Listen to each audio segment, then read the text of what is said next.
penghamparan bumi itu dilakukan oleh Allah, dikehendaki oleh Allah adalah setelah diciptakannya langit. Tetapi diciptakannya langit itu setelah diciptakannya bumi oleh Allah Subhanahu wa taala. Jadi setelah Allah menciptakan bumi, Allah menciptakan langit dengan segala hiasannya, kemudian baru Allah menghamparkan bumi itu. Nah, jadi tetap urutannya, Allah menciptakan bumi lebih dulu, baru langit. Setelah itu baru Allah menghamparkan bumi untuk manusia.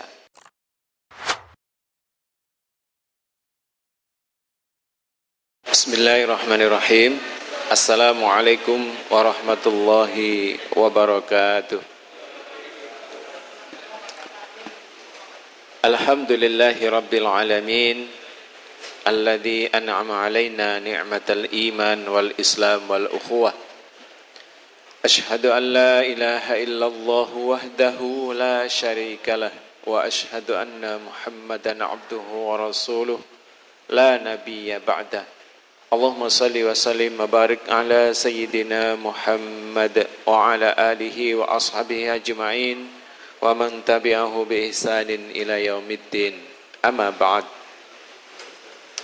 Qala Allah ta'ala fi kitabihil karim, a'udzu billahi minasy syaithanir rajim. Bismillahirrahmanirrahim. Huwallazi khalaqa lakum ma fil ardi jami'an thumma istawa ila as-sama'i fasawwahunna sab'a samawat wa huwa bikulli syai'in 'alim. Shadaqallahul 'adzim. Jamaah ingkang dipun mulyakaken Allah Subhanahu wa taala, monggo sareng-sareng kita milai majelis kula panjenengan dalu punika kanthi waosan basmalah ugi shalawat. Bismillahirrahmanirrahim. Allahumma salli wa sallim wa barik ala sayyidina Muhammad. Lan salajengipun monggo tansah muji syukur dumateng rasa dalam Allah Subhanahu wa taala ingkang dalu punika taksih paring rahmat saha nikmatipun dumateng kula panjenengan sedaya kanthi kawontenan ingkang sehat, aman, dan alhamdulillah diiringi napa menika rahmatipun Allah Subhanahu wa taala arupi jawah. Hujan itu adalah rahmat yang diturunkan oleh Allah Subhanahu wa taala. Lan monggo raos syukur menika kita sesarengan wujudaken kanthi ikhtiar untuk meningkatkan keyakinan, keimanan, ketakwaan kula panjenengan dhateng Allah Subhanahu wa taala. Lan kagem keberkahan majelis kula panjenengan, keberkahan kula panjenengan lan keluarga ingkang wonten ing dalem, sedaya kerabat, sederek-sederek, mugi tansah pinaringan rahmatipun Allah Subhanahu wa taala, pinaringan sehat, dipun gampangaken sedaya urusan, lan insyaallah dikuataken imanipun sehingga saged istiqomah ngantos benjing sowan dumateng Allah Subhanahu wa taala kanthi kawontenan husnul khatimah. Monggo kanthi nyuwun barokah wawasan suratul Fatihah liridallah wa li syafaati Rasulillah wa kulli niyatin salihah. Al-Fatihah. A'udzu billahi minasyaitonir rajim. Bismillahirrahmanirrahim. Alhamdulillahi rabbil alamin, arrahmanir rahim, maliki yaumiddin. Iyyaka na'budu wa iyyaka nasta'in. Ihdinas siratal mustaqim, siratal ladzina an'amta 'alaihim ghairil maghdubi 'alaihim waladdallin. Amin. Mugi-mugi sedaya panyuwun kula panjenengan dipun ijabah dening Allah Subhanahu wa taala. Amin.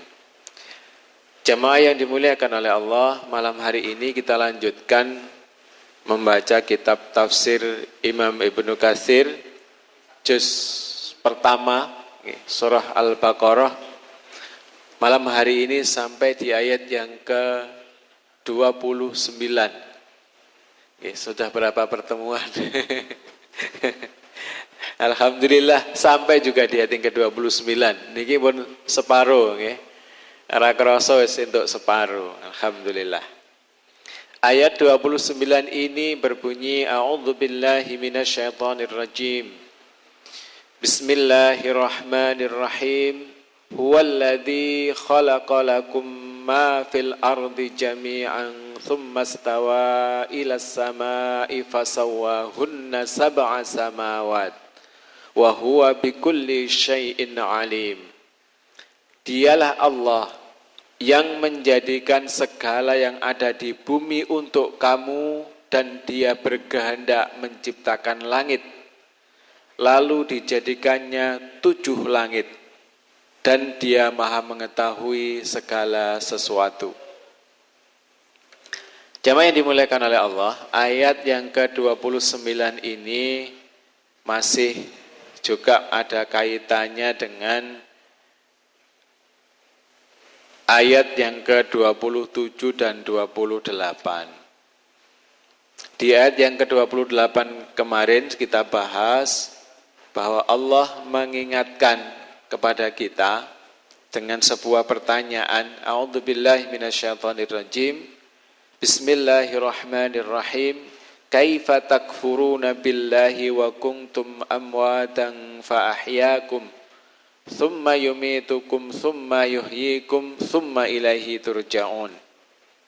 Mengapa kamu kafir kepada Allah padahal kamu tadinya mati, lalu Allah menghidupkan kamu, kemudian kamu dimatikan dan dihidupkannya kembali, kemudian kepadanya lah kamu dikembalikan. Ayat ini dalam rangka Allah memberikan argumen akan keberadaan dan kuasanya, bahwa Dia Allah adalah pencipta yang bertindak mengatur seluruh hambanya termasuk alam semesta ini. Maka di ayat yang ke-29 ini Allah menegaskan bahwa Dialah Allah yang telah menjadikan segala sesuatu yang ada di bumi itu untuk manusia. Kalau ayat yang ke-28 itu Allah menunjukkan kekuasaan, kemahakuasaannya kepada manusia dengan bukti-bukti keberadaan manusia, dengan bukti apa yang ada pada diri manusia itu sendiri. Maka di ayat yang ke-29 ini Allah Azza wa Jalla menyebutkan petunjuk pada makhluknya tentang kekuasaan, tentang kemahakuasaannya, tentang kemahaberkehendaknya dan maha taunya Allah terhadap ciptaannya itu dengan bumi dan langit yang ada di sekitar manusia. Artinya Allah menyebutkan bukti lain dari apa yang ada pada diri manusia itu sendiri, yaitu dengan apa yang dapat mereka saksikan dalam penciptaan langit dan bumi. Maka firman-Nya tadi, huwallazi khalaqalakum ma fil ardi jami'a. Jadi Dialah Allah yang menjadikan segala yang ada di bumi untuk kamu. Tsumma stawa ilas samai fasawwahunna sab'a samawat. Dan Dia berkehendak menciptakan langit, yakni langit itu diciptakan oleh Allah dalam 7 lapis. Nah, kalau dulu kita sekolah itu diajari tentang apa Pak Angif? Nah, boleh pelajaran ilmu apa Den? Fisika, IPA, ilmu pengetahuan alam, bahwa langit itu ada 7 lapis. Diketahui oleh manusia, oleh ilmu pengetahuan. Atmosfer itu ada 7 lapis. Tetapi tentunya kita meyakini itu meskipun kita tidak bisa membuktikannya. Karena kalau keimanan kepada Allah itu tentunya tidak harus disertai dengan bukti empiris. Tapi faktanya dalam perjalanan kehidupan manusia itu banyak sekali hal-hal yang kemudian bisa dibuktikan oleh pengetahuan yang diajarkan oleh Allah kepada manusia berupa bukti-bukti empiris. Nah, dalam ayat ini jamaah yang dimuliakan oleh Allah, menurut Imam Ibnu Katsir ada kata yang perlu dijelaskan, yaitu kata al-istiwa, yaitu sengaja dan menuju. Ya, tsummastawa, itu istiwa, itu sengaja dan menuju. Karena ia ditransitifkan dengan menggunakan kata ila, fasawwahunna, ya, fasawwahunna. Tsummastawa ilas samai fasawwahunna. Lalu dijadikannya, yakni dia Allah menciptakan langit itu 7 lapis.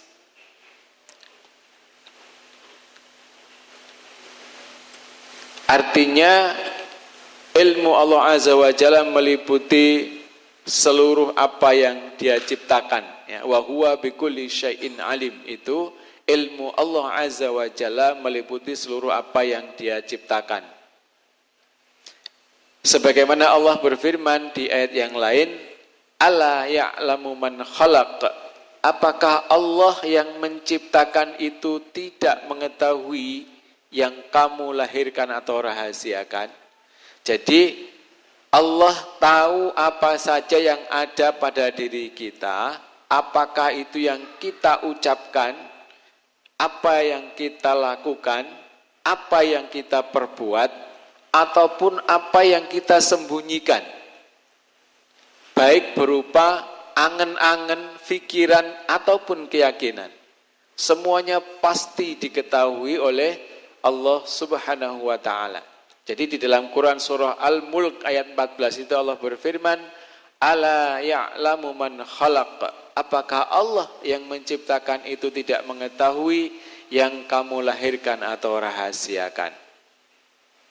Jamaah yang dimuliakan oleh Allah, Imam Ibnu Katsir kemudian menjelaskan terkait dengan hal ini tentang Allah menegaskan setelah Allah menjadikan segala apa yang di dunia ini untuk manusia. Ya. Jadi huwallazi, huwa di sini merujuk kepada Allah Subhanahu wa taala, alladzi yang telah khalaqalakum. Nah, di sini yang menarik, yang telah menciptakan untuk kamu. Kamu, lakum di sini ini adalah kita manusia. Ma fil ardi jami'an. Jadi apa saja yang ada di bumi ini, bahkan termasuk bumi itu sendiri, itu diciptakan oleh Allah adalah untuk manusia, adalah untuk keperluan manusia. Jadi semuanya Allah ciptakan untuk manusia. Kemudian setelah itu tsummastawa. Jadi istawa tadi, kemudian dia Allah berkehendak menciptakan langit. Tsummastawa ilas samai fasawwahunna sab'a samawat.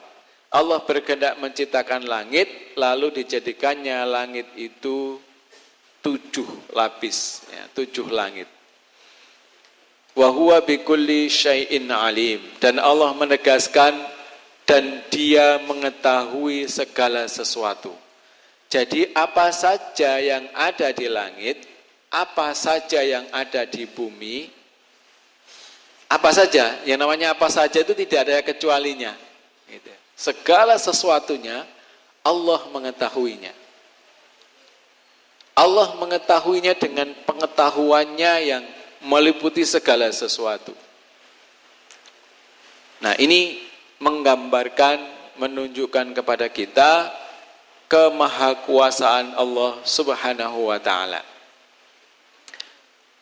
Kemudian dari ayat ini dan ayat ke-14 dari surah Al-Mulk tadi, menurut Imam Ibnu Katsir, ya, kemudian Allah menjelaskan rinciannya tentang penciptaan bumi dan langit ini ada di dalam Quran surah Fussilat ayat ke-9 sampai dengan ayat ke-12. A'udzu billahi minasyaitonir rajim. Bismillahirrahmanirrahim. Qul a'innakum latakfuruna billadhi khalaqal arda fi yawmaini wa taj'aluna lahu andada dzalika rabbul alamin wa ja'ala fiha rawasiya min fawqiha wa baraka fiha wa qaddara fiha aqwataha وقدر فيها أقواتها في 4 أيام سواء للسائلين ثم استوى إلى السماء وهي دخان فقال لها وللأرض ائتيا طوعا أو كرها قالتا أتينا طائعين فقضاهن 7 سماوات في يومين وأوحى في كل سماء أمرها وَزَيَّنَّا السَّمَاءَ الدُّنْيَا بِمَصَابِيحَ وَحِفْظًا ذَلِكَ تَقْدِيرُ الْعَزِيزِ الْعَلِيمِ. Katakanlah, sesungguhnya patutkah kamu kafir kepada yang menciptakan bumi dalam 2 masa dan kamu adakan sekutu-sekutu baginya? Yang bersifat demikian itu adalah Rabb semesta alam. Dan dia menciptakan di bumi itu gunung-gunung yang kokoh di atasnya.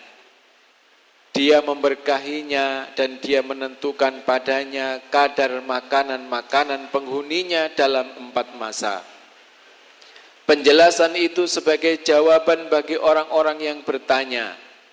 Kemudian dia menuju kepada penciptaan langit dan langit itu masih merupakan asap. Lalu dia berkata kepadanya dan kepada bumi, datanglah kamu keduanya menurut perintahku dengan suka hati atau terpaksa.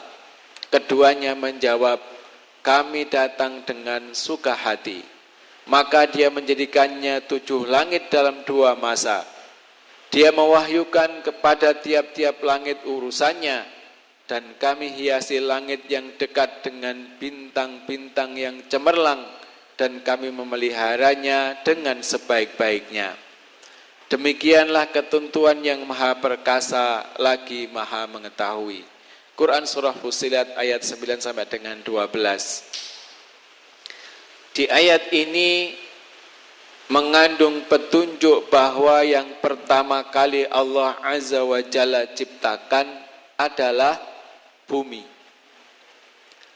Setelah bumi, kemudian 7 langit. Dan demikianlah urutan pembangunan. Jadi kalau orang bangun dimulai dengan bagian bawah, yaitu pondasinya. Kemudian setelah itu baru apa yang ada di atasnya. Para ahli tafsir dengan tegas menyatakan demikian, ya, sebagaimana yang kemudian disebutkan dalam firman-Nya Quran surah An-Nazi'at ayat 27 dan sampai dengan 33. Jadi penjelasan dari ayat 29 surah Al-Baqarah itu ayat 9 sampai dengan 12 dari Quran surah Fussilat, kemudian dijelaskan lagi dengan Quran surah An-Nazi'at ayat 27 sampai dengan 33. A'udzubillahi minasyaitonirrajim. Bismillahirrahmanirrahim. A'antum asyaddu khalqan amis sama' banaha rafa'a samkaha fasawwaha wa aghtasha laylaha wa akhraja duhaha wal arda ba'da dhalika dahaha akhraja minha ma'aha wa mar'aha wal jibala arsaha mata'an lakum wa li'an'amikum. Apakah kamu lebih sulit penciptaannya ataukah langit? Allah telah membinanya. Dia meninggikan bangunannya lalu menyempurnakannya. Dan dia menjadikan malamnya gelap gulita dan menjadikan siangnya terang benderang. Dan bumi sesudah itu dihamparkannya. Ia memancarkan daripadanya mata airnya dan menumbuhkan tumbuh-tumbuhannya. Dan gunung-gunung dipancangkannya dengan teguh. Semua itu untuk kesenanganmu dan untuk binatang-binatang ternakmu. Terkait ayat ini ada yang berpendapat bahwa kata summa atau kemudian di sini ya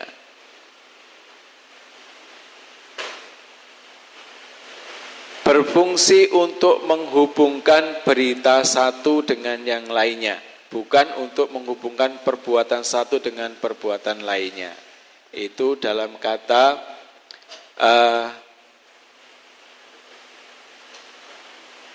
summa yang di ayat ke-11, summa stawa ilas sama ya.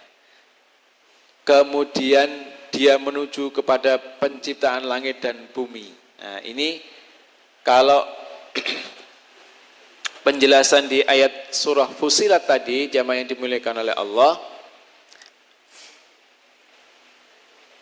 Allah menyebutkan, Allah menciptakan di bumi itu gunung-gunung yang kokoh. Ya. Kemudian menciptakan langit ya dalam berapa masa tadi? Dalam 2 masa. Jadi 7 langit itu dalam 2 masa. Nanti di belakang akan dijelaskan yang dimaksud dengan 2 masa itu 2 hari. Ya, jadi 2 hari. Sebelum ke sana, jamaah yang dimuliakan oleh Allah, jadi di ayat 29 surah Al-Baqarah ini Allah memberikan petunjuk kepada kita,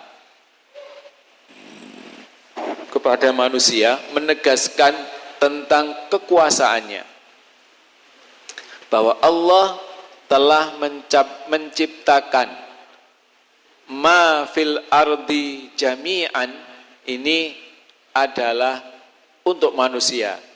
Kemudian Allah menciptakan langit dalam 7 lapis. Kemudian para ulama menjelaskan yang dikutip oleh Imam Ibnu Katsir, jamaah yang dimuliakan oleh Allah, tentang kapan Allah menghamparkan bumi. Kalau di ayat yang ke 29 surah Al-Baqarah, Allah menciptakan bumi dulu baru langit. Di ayat 27 sampai dengan 33 surah An-Nazi'at, di sini menyebutkan bahwa Allah menghamparkan bumi setelah menciptakan langit. Nah, seolah-olah ada sesuatu sing gak podo endi sing dhisik gitu ya. Di ayat yang ini lebih dulu menciptakan bumi baru langit. Di ayat yang surah An-Nazi'at, setelah Allah menciptakan langit 7 lapis, kemudian menguasakan kepada masing-masing lapisan itu urusannya, Allah menghiasi langit yang dekat dengan bumi itu dengan bintang-bintang. Lantas Allah menjadikan langit itu kalau malam gelap gulita dan siangnya terang benderang. Kemudian Allah menghamparkan bumi. Bisa dicerna nggih? Seolah-olah ada sesuatu yang berbeda. Nah, ini perlu kita cermati. Kemudian ulama berpendapat bahwa penghamparan bumi terjadi setelah diciptakannya langit. Ini menurut Ibnu Abi Thallah dari Ibnu Abbas.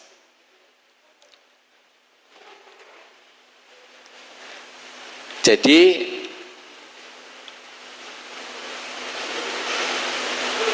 penghamparan bumi itu dilakukan oleh Allah, dikehendaki oleh Allah adalah setelah diciptakannya langit. Tetapi diciptakannya langit itu setelah diciptakannya bumi oleh Allah Subhanahu wa taala. Jadi setelah Allah menciptakan bumi, Allah menciptakan langit dengan segala hiasannya, kemudian baru Allah menghamparkan bumi itu. Nah, jadi tetap urutannya, Allah menciptakan bumi lebih dulu, baru langit. Setelah itu baru Allah menghamparkan bumi untuk manusia. Bisa diterima nggih, jamaah nggih? Jadi penjelasannya seperti itu. Lantas mungkin ada pertanyaan, nggih. Di sini Allah berfirman bahwa Allah menciptakan langit yang 7 lapis itu dalam 2 masa. Sementara kita tahu di ayat yang lain Allah berfirman kalau Allah menghendaki segala sesuatu itu tinggal kun fayakun. Jadilah, maka pasti akan terjadi. Nah, disinilah kemudian kita memahami bahwa Allah itu maha berkehendak. Maka kenapa harus 2 masa? Karena itu memang dikehendaki oleh Allah. Allah menghendaki adanya proses 2 masa itu. Bukan berarti kenapa harus 2 masa, menunjukkan bahwa apakah Allah tidak mampu dengan sekali penciptaan tinggal kun saja. Ya.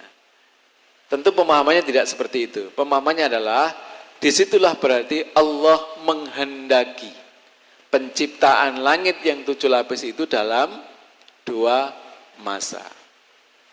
Nah, itu kehendaknya, karena Allah maha berkehendak dan Allah maha kuasa atas segala sesuatu. Di sini yang harus kita tanamkan di dalam diri kita, bahwa salah satu juga bukti kehendak Allah Subhanahu wa taala atas langit itu adalah Allah menghendakinya dalam menciptakannya dalam 2 masa. Kemudian terkait dengan Allah menancapkan gunung di bumi supaya gunung itu tidak goncang, itu ada di dalam Quran surah An-Nahl ayat yang ke-15. A'udzubillahi minasyaitonirrajim. Bismillahirrahmanirrahim. Wa alqa fil ardi rawasiya an tamida bikum. Dan dia menancapkan gunung-gunung di bumi supaya bumi itu tidak goncang bersama kamu.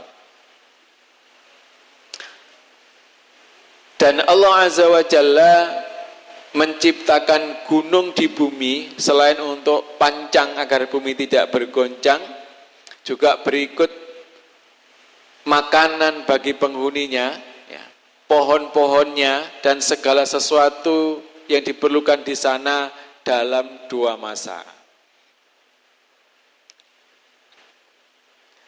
Di ayat yang Fussilat 9-10 tadi, a'udzubillahi minasyaitonirrajim. Qul a'innakum latakfuruna billadzi khalaqal arda fi yawmaini wa taj'aluna lahu andada. Dzalika rabbul alamin. Wa ja'ala fiha rawasiya min fawqiha wa baraka fiha. Katakanlah, sesungguhnya patutkah kamu kafir kepada yang menciptakan bumi dalam 2 masa dan kamu adakan sekutu-sekutu baginya. Yang bersifat demikian itu, yang maksudnya yang bersifat demikian itu adalah yang menciptakan bumi dalam 2 masa itu adalah Rabb semesta alam, dan dia menciptakan di bumi itu gunung-gunung yang kokoh di atasnya, dia memberkahinya. Dan Allah berfirman, Dia Allah menumbuhkan pepohonannya, wa qaddara fiha aqwataha, dan dia menentukan padanya kadar makanan-makanan penghuninya. Kemudian makanan untuk selain itu Allah menciptakannya fi arba'ati ayyamin sawa al-lisailin. Menciptakan itu dalam 4 masa. Ya, dan penjelasan ini sebagai jawaban bagi orang-orang yang bertanya. Jemaah yang dimuliakan oleh Allah, jadi Allah menjelaskan dengan rinci, ya, di dalam Quran surah Fussilat ayat 9 sampai dengan 12 ini tentang penciptaan bumi, bahkan dengan gunung-gunungnya, langit dengan bintang-bintangnya, dan Allah menjadikan bumi dan langit itu, ya, istilah dalam bahasa kita itu nanting, ya, Jadi setelah Allah menciptakan bumi dan langit, lalu dia berkata kepadanya, ya, langit itu dan kepada bumi, datanglah kamu keduanya menurut perintahku dengan suka hati atau terpaksa. Maka keduanya menjawab, langit dan bumi itu menjawab, kami datang dengan suka hati. Jamaah yang dimuliakan oleh Allah, disinilah sesuatu yang perlu kita cermati, sesuatu yang perlu kita jadikan sebagai panduan untuk kita mengenal, untuk kita mengetahui di antara salah satu cara untuk mengenal Allah Azza wa Jalla dalam kehidupan kita adalah melalui ayat-ayatnya. Selain ayat-ayat yang tertulis yang ada di dalam Al-Quran, maka di antaranya juga ayat-ayat kauniyah. Disinilah Allah menjelaskan ayat-ayat kauniyah itu, selain apa yang ada dalam diri kita. Kalau kemarin kita bahas diri kita ini diciptakan oleh Allah sedemikian rupa dengan sangat detail dan teliti sekali, maka di ayat yang ke-29 ini Allah memberikan bukti, memberikan petunjuk, memberikan penjelasan, hujah lain selain yang ada dalam diri kita, yaitu apa yang ada di bumi dan apa yang ada di langit. Nah, bagi orang-orang yang menggunakan akal sehatnya, maka dia akan mampu menjadikan apa yang dia saksikan dalam kehidupan ini, apa yang ada di bumi, apa yang ada di langit, yang Allah ciptakan dengan sangat detail, itu sebagai tanda-tanda keberadaan dan kekuasaan Allah Azza wa Jalla. Karena seperti yang kemarin kita sampaikan, bahwa tidak mungkin sesuatu yang ada itu tanpa diadakan. Dan sesuatu yang diadakan itu tidak mungkin tanpa ada yang mengadakan. Maka ketika yang diadakan itu adalah sesuatu yang begitu luar biasa, begitu sempurna, maka pasti yang mengadakan adalah Zat yang maha sempurna.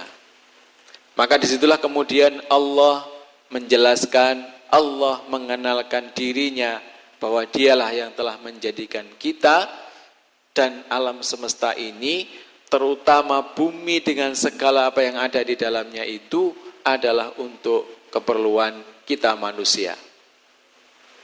Maka kemudian ayat ke-28 yang diawali dengan pertanyaan kaifa takfuruna billah, itu tentunya bagi orang-orang yang memahami, orang-orang yang menggunakan akalnya, itu tidak akan terjadi. Maksudnya tidak masuk akal, tidak logis ketika seseorang itu kufur kepada Allah, sementara dia menyaksikan begitu banyak ayat-ayat, begitu banyak tanda-tanda kebesaran dan kekuasaan Allah yang ada pada dirinya dan apa yang ada pada sekitarnya, yaitu berupa hamparan bumi yang begitu luas serta langit yang tanpa batas.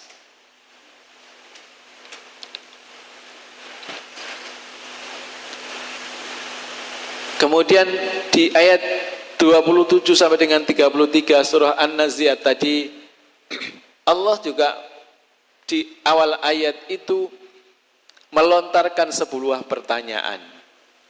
A'antum asyaddu khalqan amis sama banaha. Apakah kamu lebih sulit penciptaannya ataukah langit? Jadi Allah bertanya kepada manusia, kira-kira nek Gusti Allah nggawe menungso niku luwih angel timbang gawe langit napa luwih gampang?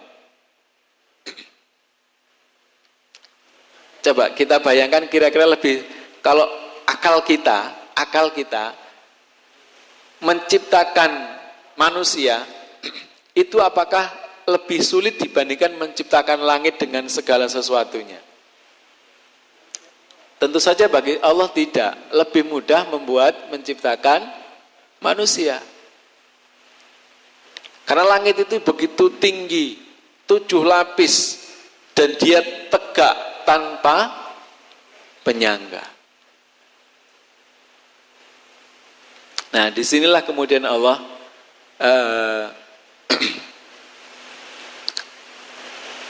membuat pertanyaan-pertanyaan agar ini kemudian menggugah logika dan cara berpikir kita tentang bagaimana sikap kita, bagaimana kita ini meyakini dan mengimani Allah Azza wa Jalla. Nah, dengan bukti-bukti yang seperti ini, jamaah yang dimuliakan oleh Allah, tentu saja kita harus semakin yakin bahwa Allah adalah Rabb kita. Dan konsekuensi dari itu adalah kita ini hidup dalam bingkai Rabbani, dalam bingkai batasan-batasan yang dibuat oleh Allah Subhanahu wa Ta'ala untuk diri kita. Apa diantaranya? Diantaranya adalah kita dihidupkan oleh Allah ini untuk hanya satu, menyembah kepada Allah Subhanahu wa Ta'ala. Alam semesta, bumi dan isinya ini diciptakan oleh Allah untuk keperluan dan kebutuhan kita. Tentunya dalam memanfaatkan apa yang ada di sekitar kita ini juga harus dengan batasan-batasan yang telah ditetapkan oleh Allah Subhanahu wa Ta'ala. Jadi kita tidak boleh merusak bumi. Bahkan kita nanti di ayat yang ke-30 dan seterusnya itu, Allah menjadikan manusia itu sebagai khalifah, sebagai pemelihara, sebagai penjaga, sebagai pemakmur, sebagai perawat. Karenanya menguatkan keimanan kita, menguatkan keyakinan kita dengan ayat-ayat kauniyah Allah yang begitu luar biasa, itu harus terus kita lakukan sehingga mendorong kita agar iman yang ada di dalam diri kita itu menjadi iman yang tumbuh. Selain itu menjadi iman yang menggerakkan. Ya, karena tidak cukup kita hanya mengatakan beriman saja, tetapi harus kita buktikan dengan amal perbuatan, yaitu dengan mentaati perintah-perintah Allah dan menjauhi larangan-larangannya. Disinilah jamaah yang dimuliakan oleh Allah, perlunya kita saling tawasabil haq, tawasabil sabar, agar kita saling mendorong, kita saling menguatkan untuk kita bisa mentaati Allah dengan bersama-sama. Karena banyak perintah di dalam Al-Quran itu diperintahkan oleh Allah itu bersama-sama, berjamaah. Ketika kita berpegang teguh kepada tali agama Allah itu pun diperintahkan bersama-sama. Wa'tasimu bihablillahi jami'ah, berjamaah, tidak sendiri-sendiri. Dan ketika Allah memerintahkan kita bertaubat juga, bertaubat secara bersama-sama. Dan kabar gembiranya, nanti orang-orang yang mendapatkan rahmat Allah itu juga digiring ke dalam surga itu bersama-sama, berombong-rombongan. Nah, mudah-mudahan dengan kebersamaan kita saling mengingatkan akan menguatkan keimanan kita, menambah ketakwaan kita, dan Allah anugerahkan kepada kita istiqomah sampai akhir hayat kita. Amin ya rabbal alamin. Terakhir jamaah yang dimuliakan oleh Allah, mudah-mudahan apa yang kita sampaikan, apa yang kita pelajari ini betul-betul dijadikan oleh Allah sebagai pencerah, sebagai ilmu dalam diri kita. Karena Allah menegaskan melalui Rasulnya, barang siapa menghendaki dunia maka harus dengan ilmu, barang siapa menghendaki akhirat juga dengan ilmu, dan barang siapa menghendaki keduanya juga dengan ilmu. Mudah-mudahan dengan ilmu ini pun Allah akan meninggikan derajat kita beberapa derajat insyaallah. Kurang lebihnya saya mohon maaf yang sebesar-besarnya. Kalau ada yang benar dari apa yang saya sampaikan datangnya dari Allah Subhanahu wa taala. Al-haqqu mir rabbika fala takunanna minal mumtarin. Kalau ada yang salah sekali lagi mohon maaf, dan itu kekhilafan, kelalaian dan kebodohan saya dalam menyampaikan. Mudah-mudahan Allah Subhanahu wa taala mengampuninya. Akhirnya mari kita tutup dengan bacaan hamdalah dan doa penutup majelis. Alhamdulillahirabbil alamin. Subhanakallahumma rabbana wa bihamdika asyhadu an la ilaha illa anta astaghfiruka wa atubu ilaik. Kurang lebihnya mohon maaf. Wallahul muwafiq ila aqwamit thoriq. Wassalamualaikum warahmatullahi wabarakatuh.